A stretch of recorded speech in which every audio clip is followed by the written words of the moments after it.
Well, the thing about the African-American presidential history in terms of just the cooks is a lot of it is fragments, because in the 18th and 19th centuries, and even into the 20th century, African-Americans were looked down upon, right? And so servitude positions were just something that African-Americans were born to do.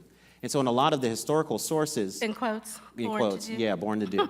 So in a lot of historical sources, you only get references to Negro cook or colored cook. They didn't even take the time to put out the person's full name. Right. So it's remarkable that we see a person's full name in some of these sources. Then when you get to 20th century, it's better. Yeah. But cooking was not the glamorous thing that it is today.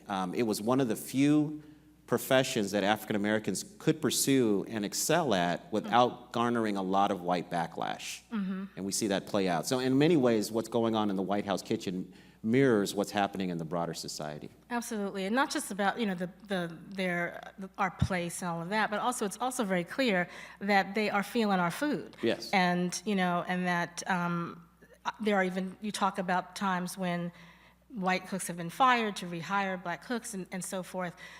So there's also a skill and talent element to this whole lore of the mythical, the amazing black cooks. I love how you set it up in the beginning, where you say how, there are cooks who are, what do you call us, dump cooks? Right. Scratch cooks who have more of the improvisational approach and, let's see what's in my fridge or what's in season and just kind of go with it. And then there are cooks that are, what's the French term that I'm going to butcher? Mise en place. Mise en place. Mise en place. Right. Which is? So that means putting everything in its place. So Right. if you're a scratch cook, and probably your parents or somebody in your family is like that, they don't measure. And when you try to get a recipe, they have an attitude because, I don't measure. So you have to just watch them cook.